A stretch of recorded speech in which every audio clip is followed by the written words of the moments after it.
Hello दोस्तों, online digital platform पर आप सब लोगों का हार्दिक अभिनंदन। मैं संजय भार्गव हिंदी व्याकरण अध्यापन कराने के लिए प्रस्तुत हूँ। आज का जो अपना टॉपिक है व्यंजन। आज हम व्यंजन के बारे में चर्चा करेंगे। वर्णमाला का बहुत महत्वपूर्ण टॉपिक होता है व्यंजन।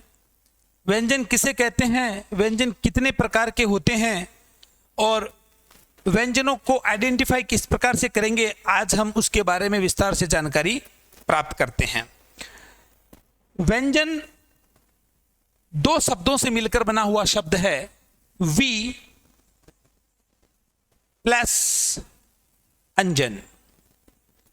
अगर मैं बात करता हूं व्यंजन शब्द में संधि की, तो व्यंजन शब्द में यण स्वर संधि काम कर रही है। यद्यपि हम संधि के बारे में अपनी आगे की क्लास में वार्तालाप करेंगे, फिलहाल आप इतना ध्यान रखिए, व्यंजन शब्द दो शब्दों से मिलकर बना है, वी धन अंजन। व्यंजन की डेफिनेशन किस प्रकार से तैयार की जा सकती है, तो व्यंजन में अपने को दो बातें ध्यान में रखनी है। व्यंजन वे ध्वनियां होती है जिनका उच्चारण स्वरों की सहायता से किया जाता है। दूसरी बात, जब हम व्यंजनों का उच्चारण करते हैं तो प्रश्वास अर्थात अंदर से बाहर की ओर आने वाली श्वास इस वाक्य यंत्र में कहीं न कहीं रुककर, कहीं न कहीं बाधित होकर फिर बाहर निकलती है। तो व्यंजन की डेफिनेशन, व्यंजन वे ध्वनियां जिनका उच्चारण स्वरों की सहायता से किया जाता है तथा व्यंजनों का उच्चारण करते समय प्रश्वास वाक्यांतर में बाधित होकर बाहर निकलती है। आगे की हम चर्चा करें व्यंजनों की संख्या, तो व्यंजनों की संख्या होती है 33। आइए इन व्यंजनों के बारे में हम और अधिक जानकारी प्राप्त करते हैं। ये जो 33 व्यंजन हैं, ये कौन कौन से होते हैं, एक बार हम 33 व्यंजनों के बारे में जानकारी प्राप्त कर लेते हैं, फिर एक एक व्यंजन के बारे में हम विस्तार से जानकारी प्राप्त करेंगे। तो 33 व्यंजनों में क, ख, ग, घ, अंगे, क, ख, ग, घ, अंगे। पहले इसके विषय में हम बात करते हैं। ये जो 5 व्यंजन हैं, इन व्यंजनों को कंठ्य व्यंजन कहा जाता है। कंठ्य क्योंकि इनका उच्चारण कंठ से होता है।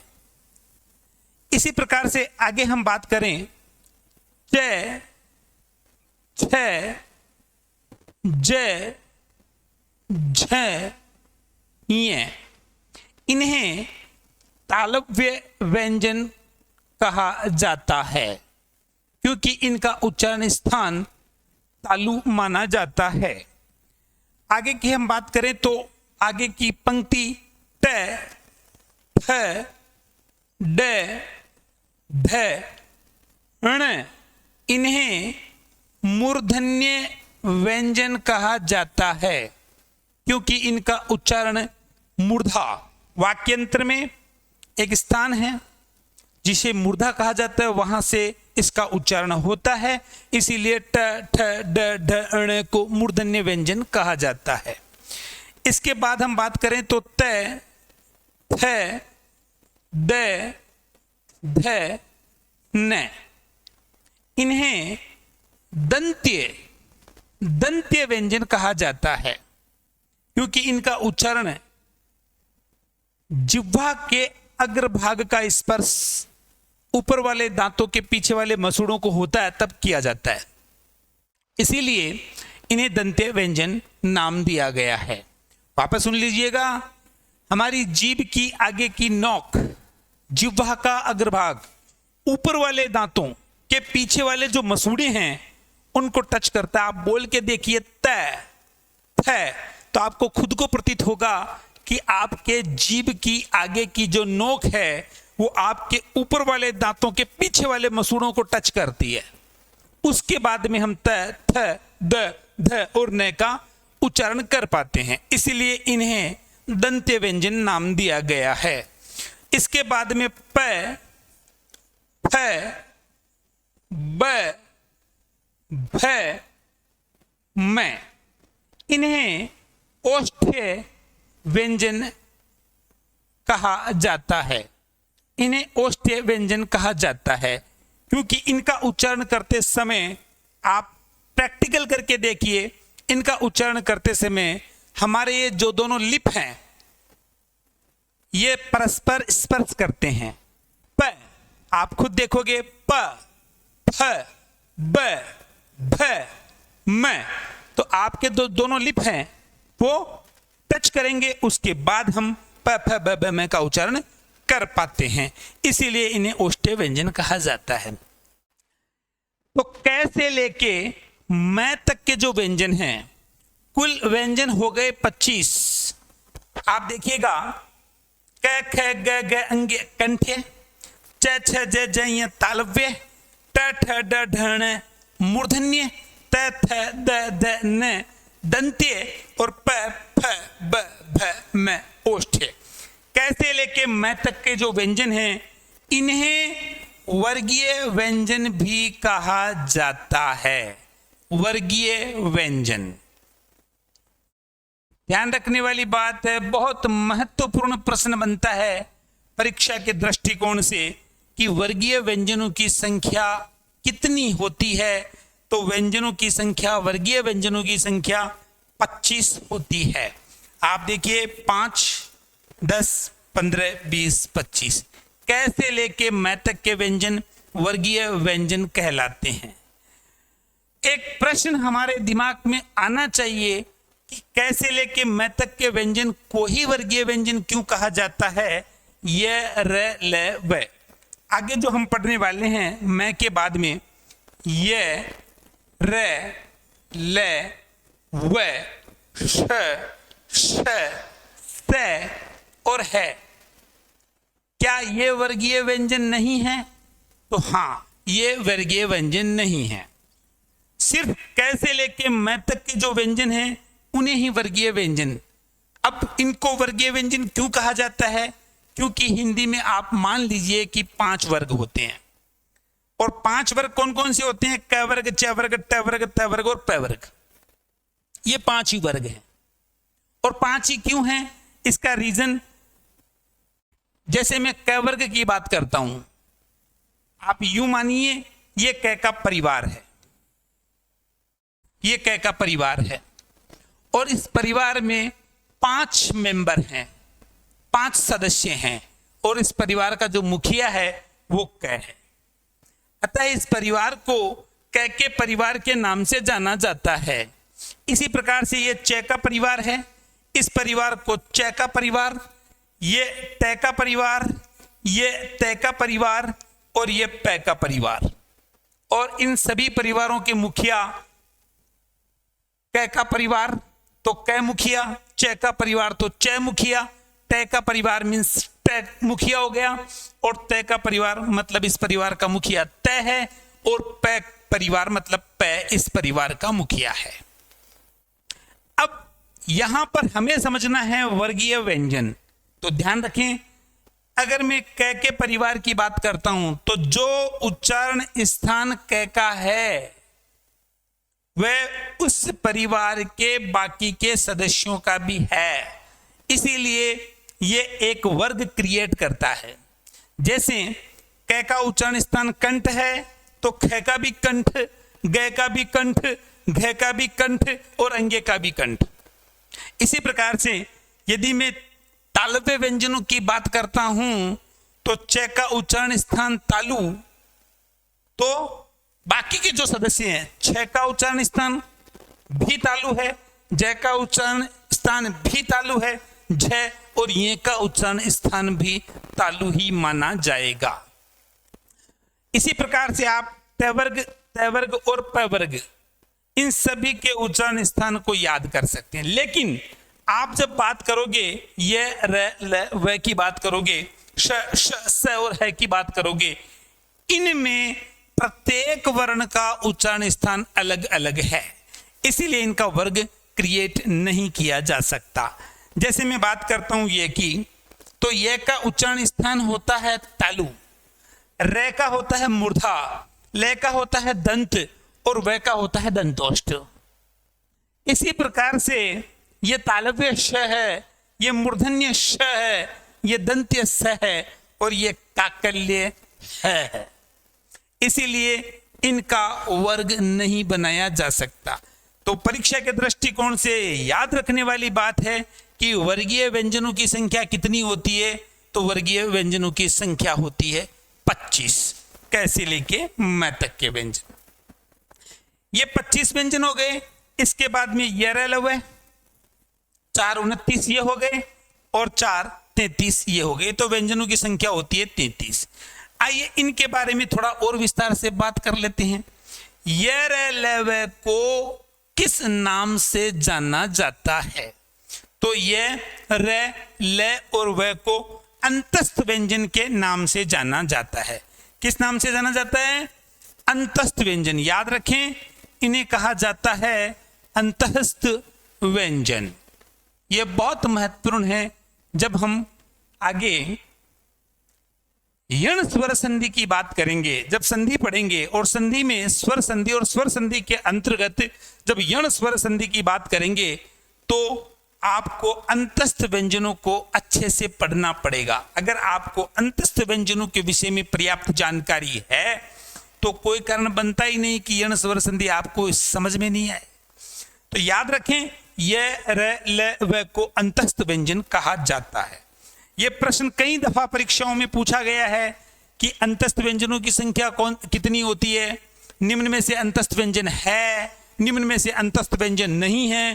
तो ये सारी चीज अपने को बराबर याद हो जानी चाहिए कि अंतस्थ व्यंजनों की संख्या 4 होती है। कौन कौन सी? ये, रे, ले और वे।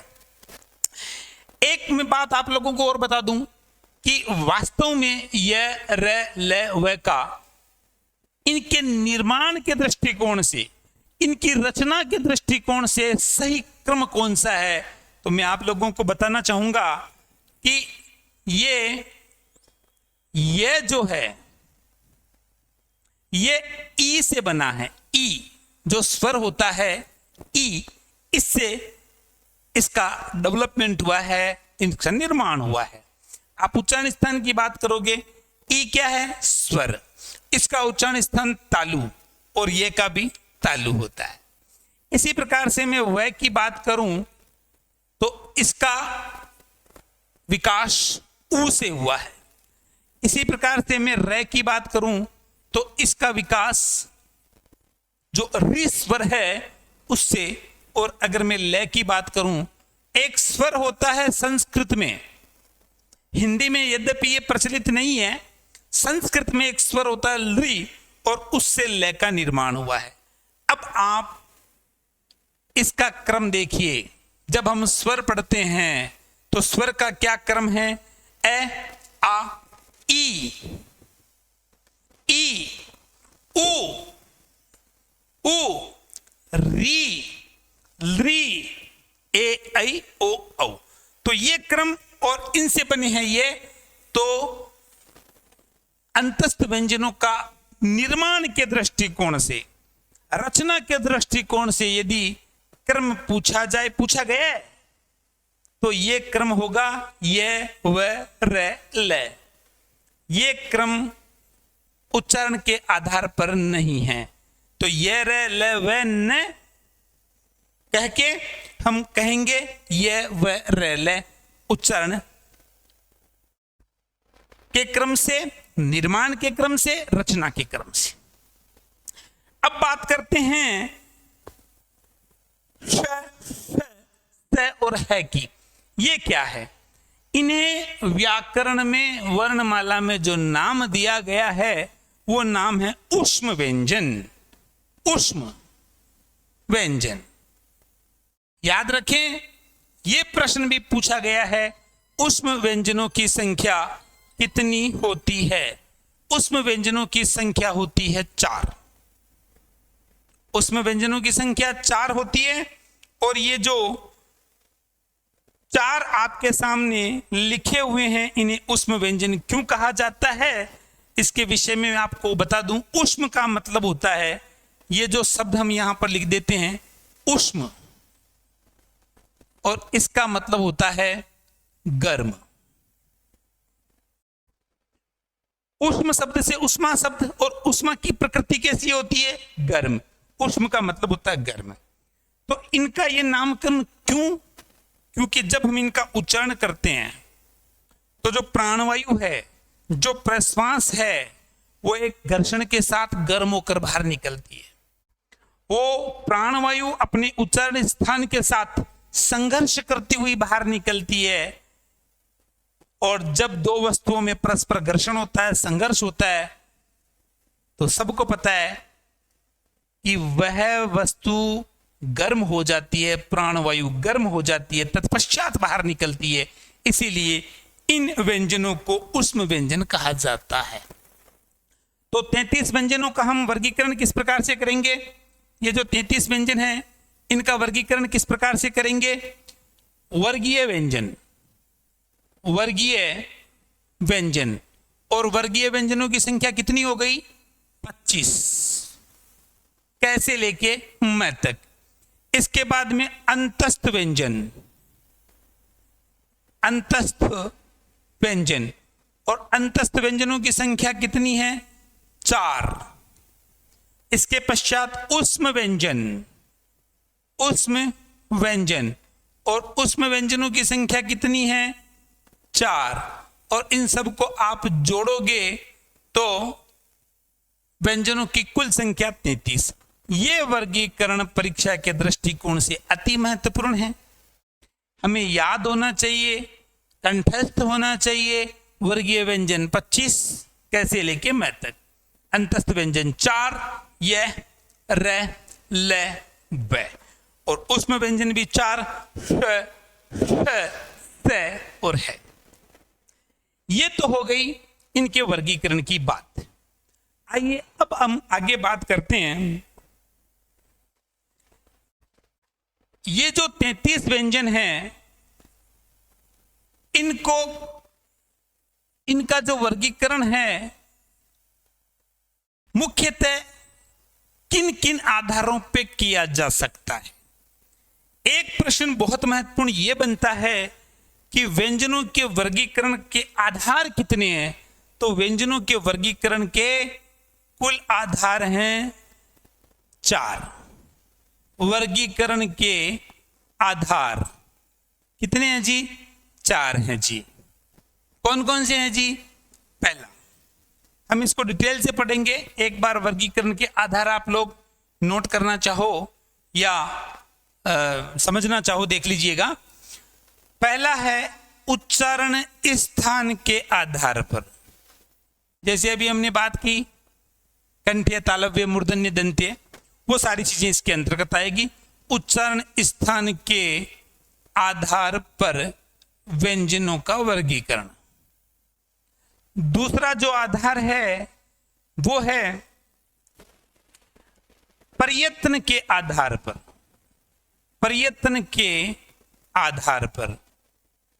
और दोस्तों ये बहुत महत्वपूर्ण है, परीक्षा के दृष्टिकोण से ये बहुत ज्यादा महत्वपूर्ण है कि प्रयत्न के आधार पर व्यंजन कितने प्रकार के होते हैं। फिर उन प्रकारों में से प्रश्न बन सकता है। आगे हम बात करेंगे कि लुंठित व्यंजन कौन सा है, प्रकंपित या पार्श्विक व्यंजन कौन सा है, स्पर्श व्यंजन कौन से होते हैं, वो सारी चीजें हम पढ़ने वाले हैं। तो प्रयत्न के आधार पर हम पढ़ेंगे 8 प्रकार के व्यंजन होते हैं। तीसरा जो प्रमुख आधार है वो है प्राण के आधार पर। प्राणत्व, प्राण का मतलब होता है श्वास। तो श्वास के आधार पर, प्राण के आधार पर व्यंजनों के प्रकार। 2 प्रकार पढ़ने वाले हम, अल्प प्राण और महाप्राण, आगे चर्चा करेंगे। और चौथा आधार जो है वो है घोष। घोष का मतलब क्या होता है? घोष का मतलब गूंज, कंपन, तरंग, घोष का मतलब। तो घोष के आधार पर भी व्यंजन 2 प्रकार के होते हैं। कौन कौन से प्रकार होते हैं जी? अघोष और सघोष। तो ये चार प्रमुख आधार हैं व्यंजनों के वर्गीकरण के। और अगर ये चार आधार हम विस्तार से पढ़ लेते हैं तो इस प्रकरण में से, व्यंजन प्रकरण में से कोई भी प्रश्न कैसे भी पूछ ले, आपका गलत नहीं हो सकता, ये मैं आप लोगों को भरोसा दिलाता। तो आइए सबसे पहले हम बात करते हैं उच्चारण स्थान के आधार पर।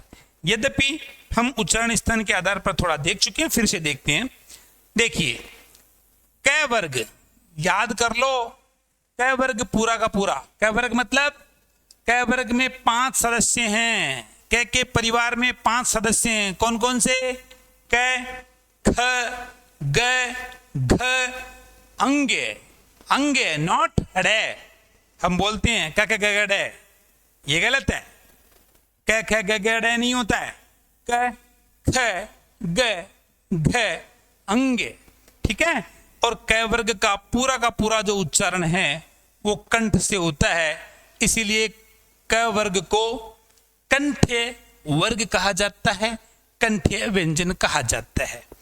इसके बाद में च वर्ग, और च वर्ग का मतलब च, छ, ज, ज, य, और च वर्ग पूरा का पूरा तालु से उच्चरित होता है, इसीलिए तालव्य व्यंजन।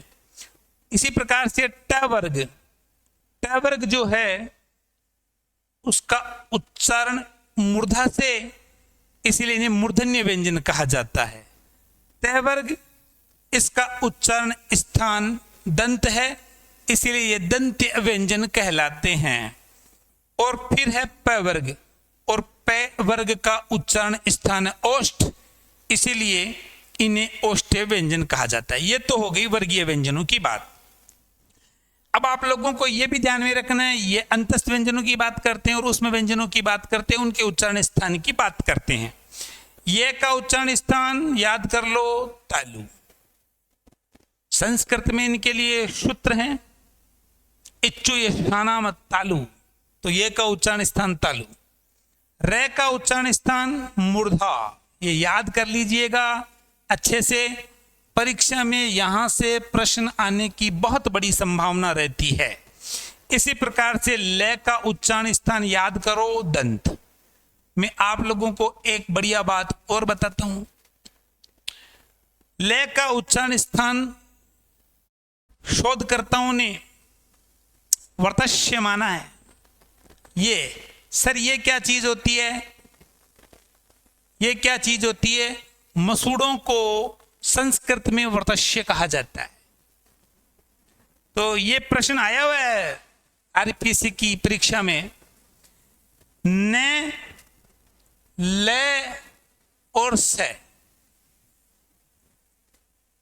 यद्यपि इन तीनों को दंत्य व्यंजन माना गया है, लेकिन जो शोध हुआ, नई रिसर्च हुई, उसमें इनका उच्चारण स्थान मसूड़े मान लिया गया है।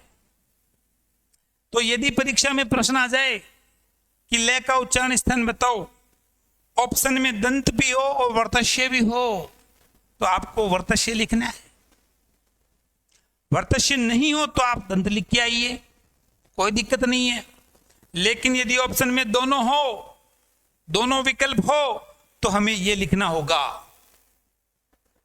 तो न, ले और से वर्तस्य व्यंजन भी माने जाते हैं, इस बात का हमें ध्यान रखना है।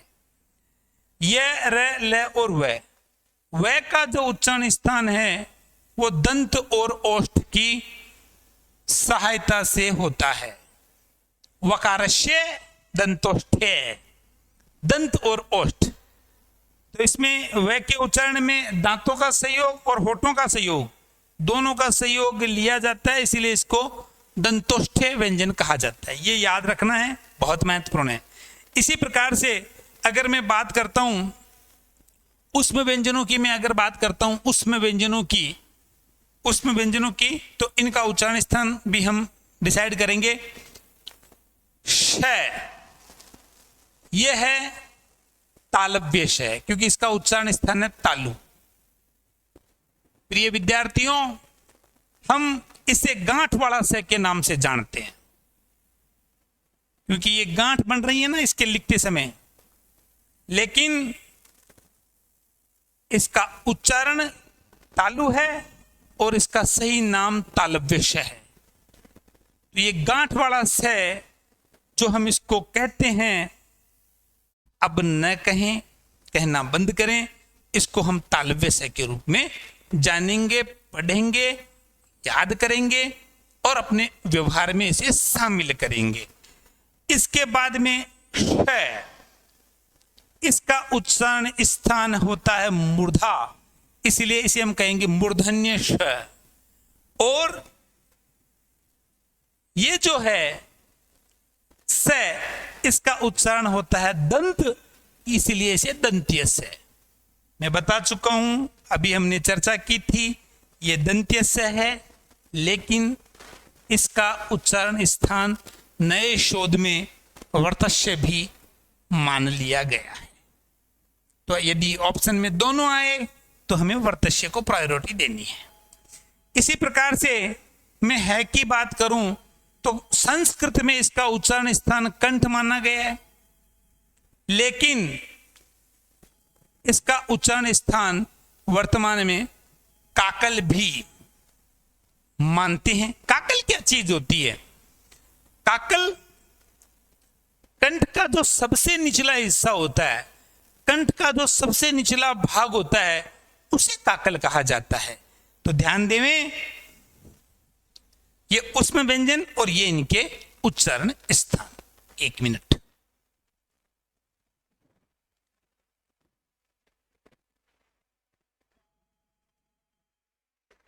हेलो,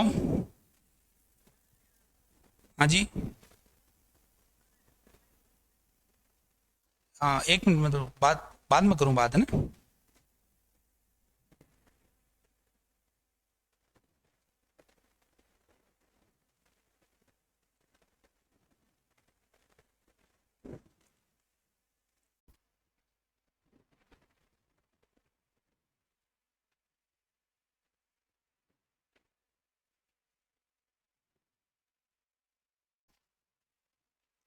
ठीक है,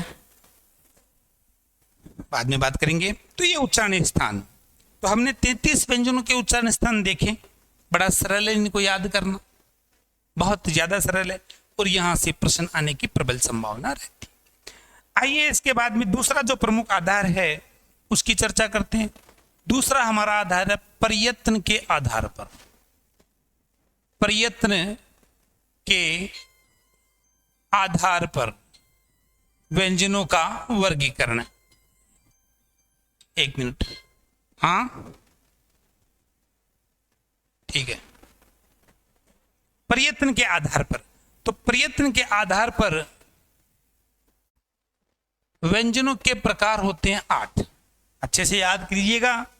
पहला नाम है स्पर्श व्यंजन। स्पर्श व्यंजन। अब स्पर्श व्यंजन कितने होते हैं? कुछ किताबों में आपको 25 पढ़ने को मिलेंगे, कुछ किताबों में आपको 20 भी पढ़ने को मिलेंगे। तो नो डाउट 25 ही थे, लेकिन प्रयत्न के आधार पर एक और वर्गीकरण है स्पर्श संघर्षी। स्पर्श संघर्षी, इसके अंतर्गत इन स्पर्श व्यंजनों में से 5 व्यंजन रख दिए गए हैं। इसलिए अब स्पर्श व्यंजनों की संख्या है 20। 25 थे, लेकिन वर्तमान में स्पर्श संघर्षी व्यंजन 5 अलग उनकी एक श्रेणी बना दी गई। इस वजह से अब स्पर्श व्यंजनों की संख्या 20 ही मानी जाएगी। अब ये स्पर्श व्यंजन कौन कौन से होते हैं, स्पर्श संघर्षी व्यंजन कौन कौन से, आइए साथ साथ में हम इनका अध्यापन भी कर लेते हैं। स्पर्श व्यंजन में याद कर लो, पूरा का पूरा क वर्ग है,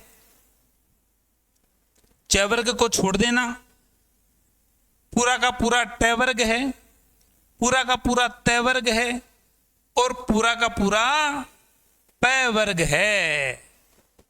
ये लो जी, ये 20 जो व्यंजन हैं, क वर्ग, ट वर्ग, त वर्ग और प वर्ग। क वर्ग मतलब क, ख, ग, घ, अंग।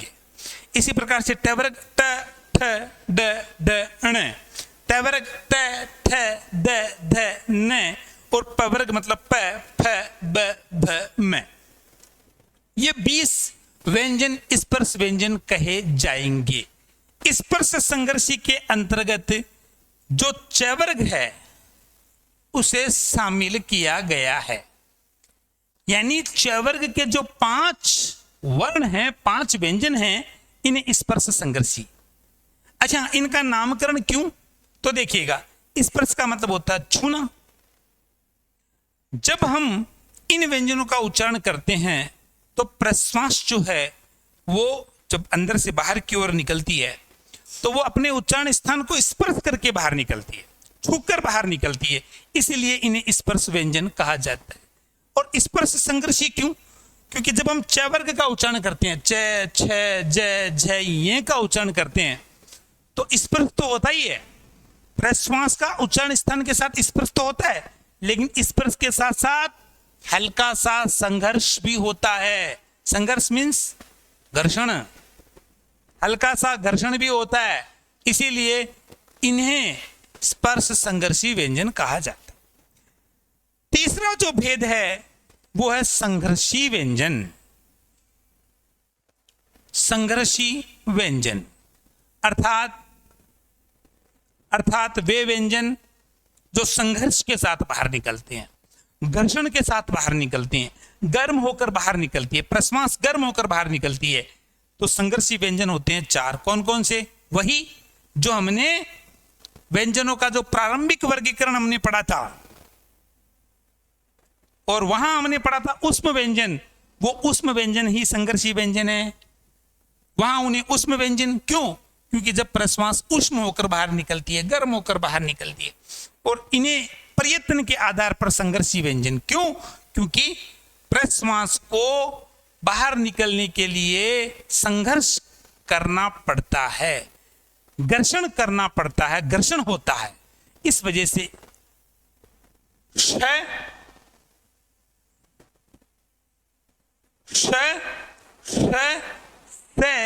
और है को संघर्षी व्यंजन नाम दिया गया है। आइए इसके बाद में बात करते हैं चौथा प्रकार। एक प्रकार होता है लुंठित व्यंजन, इसी का एक दूसरा नाम है प्रकंपित व्यंजन। ये कौन सा होता है? तो लुंठित व्यंजन या प्रकंपित व्यंजन होता है रे को लुंठित या प्रकंपित, लुंठित का मतलब होता है लुढ़कना। जब हम रे का प्रोनाउंसिएशन करते हैं, जब रे का उच्चारण करते हैं तो ध्वनि लुढ़कती हुई बाहर आती है। प्रकंपित, प्रश्वास कंपित होकर बाहर निकलती है। आप प्रोनाउंसिएशन करके देखें, रे आप खुद देखिएगा। तो रे को लुंठित या प्रकंपित व्यंजन नाम दिया गया है। पांचवा जो भेद है उसका नाम है उत्क्षिप्त। ये भी महत्वपूर्ण है, उत्क्षिप्त व्यंजन। अब ये उत्क्षिप्त व्यंजन है, इसी का एक नाम और है द्विस्पृष्ट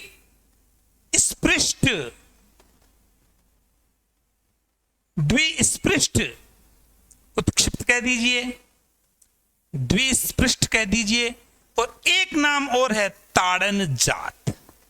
ये नाम भी है ताड़न जात। परीक्षा में उत्क्षिप्त नाम आ सकता है, द्विस्पृष्ट नाम आ सकता है, ताड़न जात नाम आ सकता है, एक ही चीज है।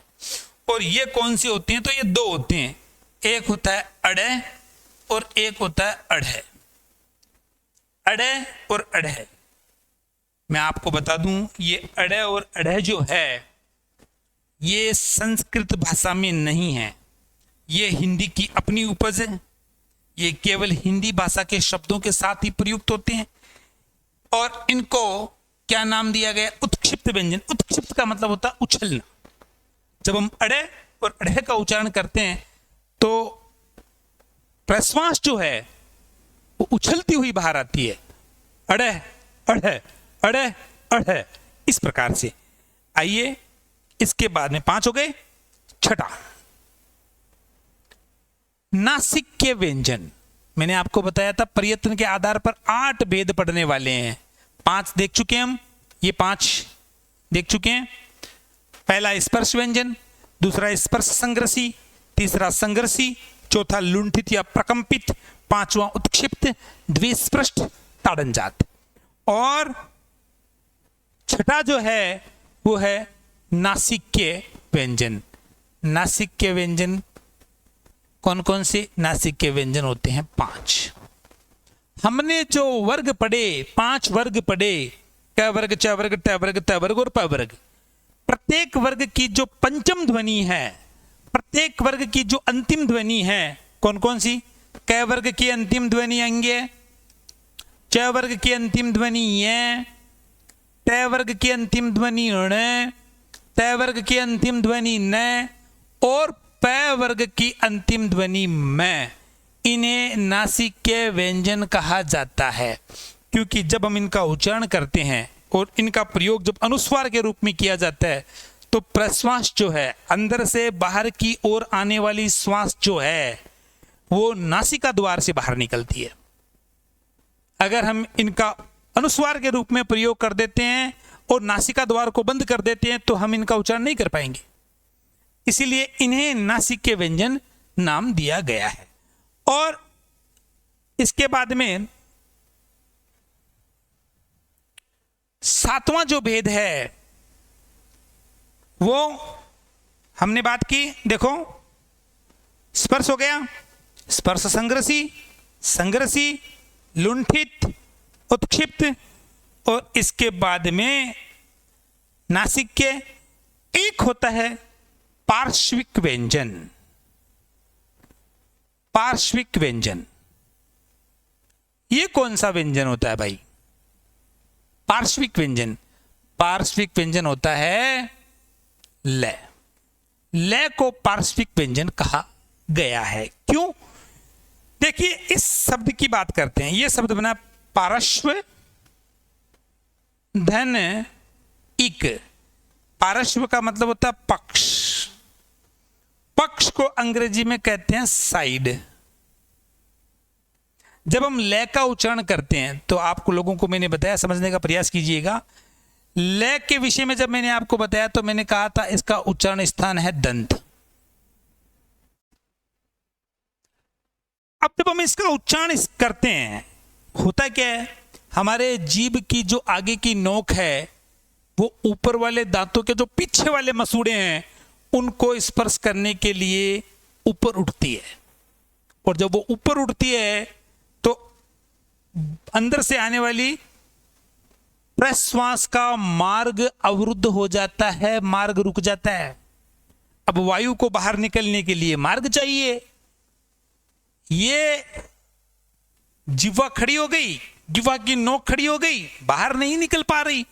तो ये जो दोनों साइड हैं, दोनों पक्ष है, ये और ये जो दोनों साइड है, यहां से प्रश्वास बाहर निकलती है। इसलिए ल को पार्श्विक व्यंजन कहा जाता है। अगर आप इस प्रकार से समझ लोगे, मैं दावा करता हूं कभी नहीं भूलोगे। और इसके बाद में हम बात करते हैं अंतिम जो भेद है वो है अर्धस्वर। यह भी कई परीक्षाओं में पूछा गया है, अर्धस्वर कौन कौन से होते हैं। तो याद रखिएगा, यहां हमारे हिंदी में 2 अर्धस्वर माने गए हैं, ये और वह। ये और वह मैं बता चुका हूं आप लोगों को, फिर से आप लोगों को याद दिलाता हूं। ये जो है वो ई से डेवलप हुआ है और वह जो है वो ऊ से डेवलप हुआ है। ई और ऊ स्वर है और ये और वह अर्धस्वर है। अर्धस्वर मतलब इनमें स्वरों की विशेषता भी विद्यमान है। पूर्णतः स्वर तो नहीं है, लेकिन इनको अर्धस्वर का नाम दिया गया है। तो ये और वह को अर्ध। अच्छा, एक बात आती है सर, रे और ले, ये रे ले वे, इस अंतस्थ व्यंजनों में 4 आते हैं, तो ये अर्धस्वर क्यों नहीं है सर? तो देखिए, रे का निर्माण हुआ है री से। अब री का उच्चारण जो है शुद्ध नहीं किया जाता है। री का उच्चारण व्यंजन की भांति होता है। री इस वजह से री से बना हुआ रे अर्ध स्वर की श्रेणी में नहीं आएगा। और ले बना है री से, और री संस्कृत में प्रचलित है, हिंदी में प्रचलित नहीं है। इस वजह से हिंदी में दो ही अर्ध स्वर स्वीकार किए गए हैं, ये और वह। रे और ले अर्ध स्वर काउंट नहीं होंगे हिंदी में। तो ये प्रयत्न के आधार पे 8 भेद कौन कौन से? पहला स्पर्श व्यंजन, दूसरा स्पर्श संघर्षी, तीसरा संघर्षी, चौथा लुंठित या प्रकंपित, पांचवा उत्क्षिप्त, द्विस्पृष्ट, ताड़नजात, छठा जो है वो आपके नासिक के व्यंजन, सातवां पार्श्विक व्यंजन और आठवां अर्धस्वर। प्रयत्न के आधार पे ये 8 प्रकार के व्यंजन माने जाते हैं। आइए इसके बाद की चर्चा करें। तीसरा जो अपना आधार है, 2 आधार पढ़ चुके हैं, देखिएगा 2 आधार हम देख चुके हैं। सबसे पहले हमने देखा था, यहां देख लेते हैं हम। सबसे पहले हमने देखा था, ये लो, उच्चारण स्थान के आधार पे, फिर हमने देखा था प्रयत्न के आधार पे, और अब हम बात करेंगे प्राणत्व के आधार पे। तो प्राणत्व के आधार पे, प्राणत्व के आधार पे तीसरा है प्राणत्व। और प्राण का मतलब क्या होता है भाई? प्राण का मतलब होता है, ये जो शब्द है प्राण, इसका मतलब होता है श्वास। तो हम इसे श्वास के आधार पर भी व्यंजनों का वर्गीकरण मान सकते हैं, कह सकते हैं। देखिए कुछ व्यंजन ऐसे होते हैं जिनका उच्चारण करते समय कम श्वास की आवश्यकता होती है, कम परिश्रम करना पड़ता है। कुछ व्यंजन ऐसे होते हैं जिनका उच्चारण करते समय अधिक श्वास की आवश्यकता होती है, अधिक परिश्रम करना होता है। इसलिए प्राण के आधार पर, श्वास के आधार पर व्यंजन होते हैं 2 प्रकार के। अब ये 2 प्रकार के कौन कौन से होते हैं? तो पहला होता है अल्प प्राण। देखो नाम से स्पष्ट है। और दूसरा होता है महाप्राण। पहला है अल्प प्राण और दूसरा महाप्राण। अब अल्प प्राण कौन कौन से होंगे? तो देखिए, नाम से समझो, कंसेप्ट को समझो।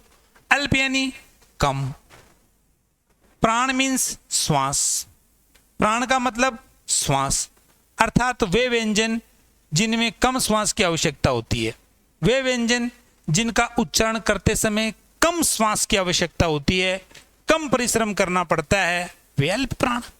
इसी प्रकार से अगर मैं बात करता हूं महाप्राण की, तो महाप्राण, महा मतलब ज्यादा, अधिक, और प्राण का मतलब वही श्वास, अर्थात वे व्यंजन जिनका उच्चारण करते समय ज्यादा श्वास की आवश्यकता होती है, अधिक श्वास की आवश्यकता होती है, अधिक परिश्रम करना पड़ता है, वे महाप्राण व्यंजन कहलाएंगे।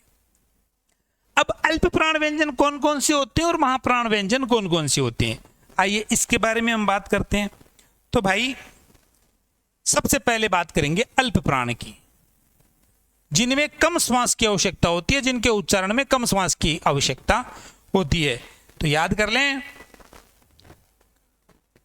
प्रत्येक वर्ग का आपको याद करना है, बार बार मैं इस बात को कह रहा हूं। 5 वर्ग होते हैं, क वर्ग, च वर्ग, ट वर्ग, त वर्ग, प वर्ग। तो प्रत्येक वर्ग का पहला, तीसरा और 5वां, प्रत्येक वर्ग का पहला, तीसरा, 5वां जो व्यंजन है वो अल्प प्राण है। याद कर लो, अच्छे से याद कर लो।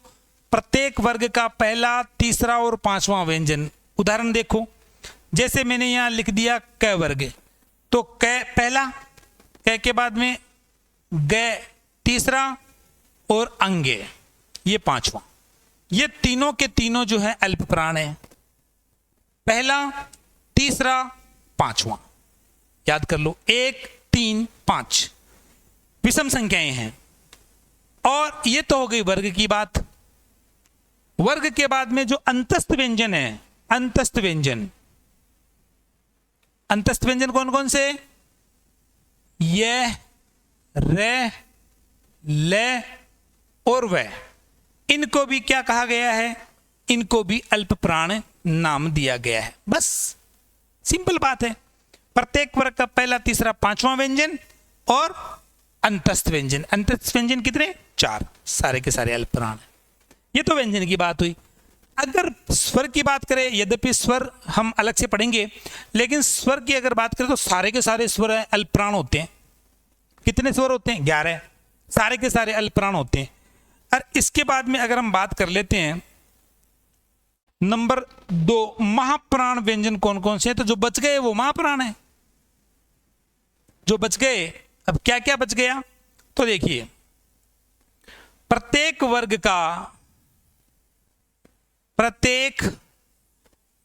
का दूसरा और चौथा जो व्यंजन है सम संख्या। ये लो जी, प्रत्येक वर्ग का दूसरा और चौथा जो व्यंजन है वो महाप्राण है। दूसरे और चौथे व्यंजन के उच्चारण में अधिक श्वास की आवश्यकता होती है। जैसे मैं यहां पे एक वर्ग लिख दूं, तय, थ, द, ध, न, तो पहला, तीसरा, पांचवा अल्पप्राण, दूसरा और चौथा महाप्राण होंगे। यानी तय वर्ग में थ और ध महाप्राण है। इसी प्रकार से क वर्ग, च वर्ग, ट वर्ग, प वर्ग। और क्या बच गया? और बच गया सर ऊष्म व्यंजन। तो जो सारे के सारे ऊष्म व्यंजन है कितने हैं? 4 हैं। तो ऊष्म व्यंजन हैं वो सारे के सारे महाप्राण होते हैं। कौन कौन से? श, तालव्य, मूर्धन्य श, दंत्य स और काकल्य है।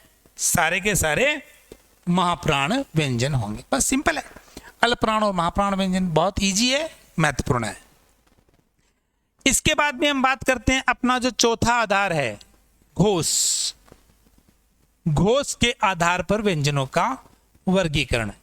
घोष के आधार पर यह अपना व्यंजनों के वर्गीकरण का अंतिम आधार है। देखिए हमने पढ़ा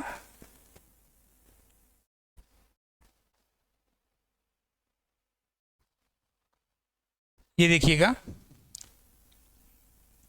वर्गीकरण के आधार, उच्चारण स्थान के आधार पे हो गया, प्रयत्न के आधार पर ये 8 भेद हमने पढ़ लिए, प्राण के आधार पे 2 भेद हमने पढ़ लिए, अल्पप्राण और महाप्राण।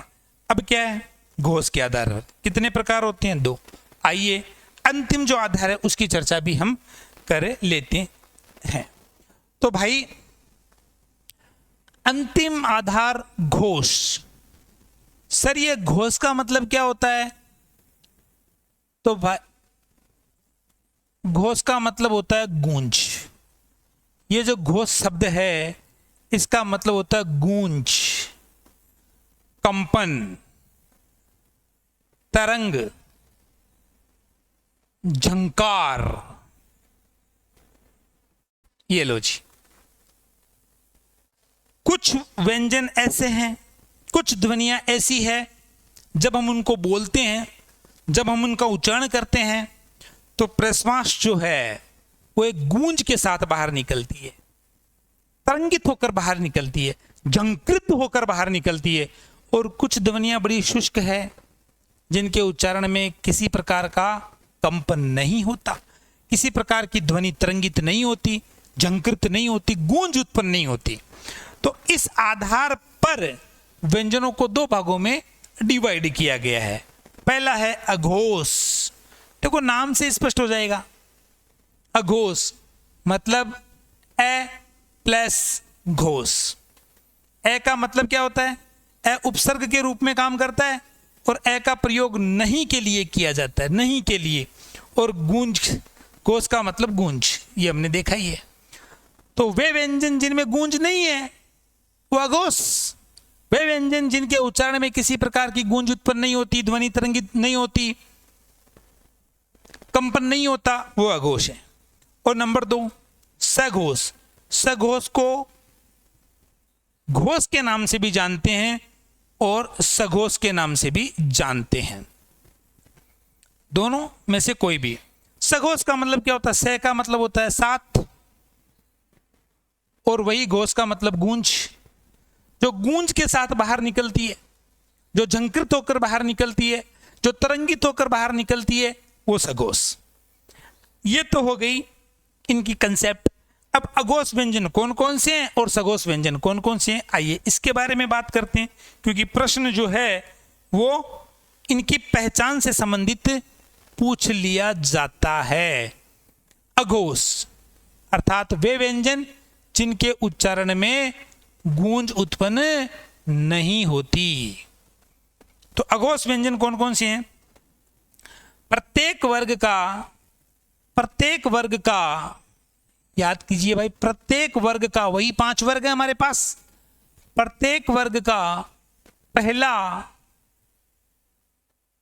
और दूसरा जो व्यंजन है वो अघोष है।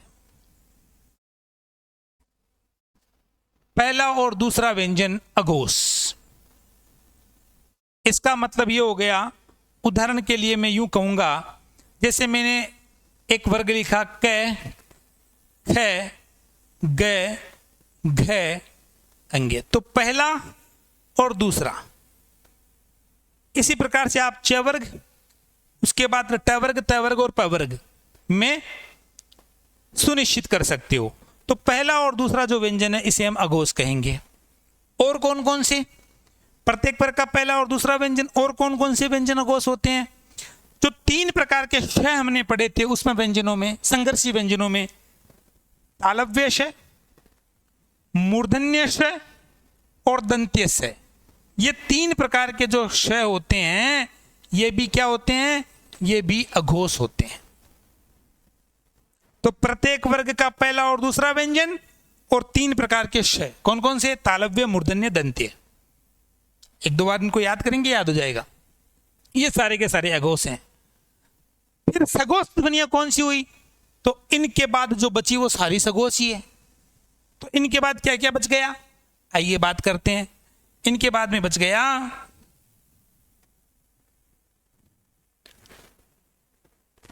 अघोष व्यंजनों के बाद में बच गया सघोष, और सघोष के अंतर्गत आ जाएगा प्रत्येक वर्ग का तीसरा, चौथा, पांचवा व्यंजन। ये लो जी, पहला और दूसरा हमने अघोष में ले लिया था, तीसरा, चौथा और पांचवा जो है वो सघोष। उदाहरण के लिए जैसे इस बार हम ले लेते हैं च वर्ग। च और छ ये 2 तो हो गए अघोष, क्योंकि पहला और दूसरा तो होता है अघोष। इनके उच्चारण में कोई गूंज नहीं, इनके उच्चारण में किसी प्रकार की ध्वनि तरंगित नहीं। और ज, झ और ये तीसरा, चौथा, पांचवा, इसे हम कहेंगे सघोष, या कह दो केवल घोष। ये लो, कोई दिक्कत नहीं होनी चाहिए। तो प्रत्येक वर्ग का तीसरा, चौथा और पांचवा व्यंजन सघोष है। और क्या बच गया? तो और बच गया भाई साहब अंतस्थ व्यंजन। जो अंतस्थ व्यंजन हैं वो भी सघोष हैं। अंतस्थ व्यंजन कौन कौन से? तो ये, रे, ले, व। और क्या बच गया याद करो? उष्म व्यंजनों में से हमने है को अघोष में शामिल नहीं किया था, इसीलिए है, याद रखना है, यह बहुत महत्वपूर्ण है। इसे सघोष के अंतर्गत शामिल किया गया है, क्योंकि है का जब हम उच्चारण करते हैं तो इसका उच्चारण स्थान काकल है और ध्वनि गूंज के साथ बाहर निकलती है, इसीलिए है को सघोष के अंतर्गत। बस यहां हमारा विद्यार्थी चूक कर जाता है। अघोष और सघोष के अंतर्गत वो अंतस्थ व्यंजनों को तो सघोष में और सारे के सारे उष्म व्यंजनों को किसमें? अघोष के अंतर्गत शामिल कर देता। नहीं, अघोष में सारे के सारे उसमें व्यंजन नहीं आएंगे, केवल 3 प्रकार के श हैं वही आएंगे। है को हम सघोष में शामिल करेंगे। इस प्रकार से हमने 33 व्यंजनों के वर्गीकरण को समझा, 33 व्यंजनों के पूरे क्लासिफिकेशन को समझा। वर्गीकरण के आधार 4, ये प्रश्न भी पूछा गया है कि व्यंजनों का जो वर्गीकरण है वो कितने प्रकार से, तो 4 प्रकार से किया जा सकता है। उच्चारण स्थान के आधार पे उच्चारण, ये देखा था हमने, ये देखा था उच्चारण स्थान के आधार पे जो हमने देख लिया। प्रयत्न के आधार पे 8 भेद वो भी हमने देखे। प्राणत्व के आधार पे 2 अल्पप्राण महाप्राण वो भी हमने समझ लिया है। और घोष के आधार पे 2 अघोष और सघोष। तो व्यंजनों का ये जो प्रकरण है इसमें परीक्षा के दृष्टिकोण से वो सारी बातें हम समझ चुके हैं जो आम तौर पर पूछी जाती है। और विश्वास कीजिए, अगर ये चीज हम पढ़ लेते हैं, इतना सा हम पढ़ लेते हैं, तो यहां से प्रश्न बाहर नहीं जा पाएगा। आप इतना याद कर लीजिए, इतना समझ लीजिए, इतना पढ़ लीजिए, ये सफिशिएंट है। तो आज की क्लास यहीं तक, मिलते हैं अगली क्लास में। धन्यवाद, शुक्रिया।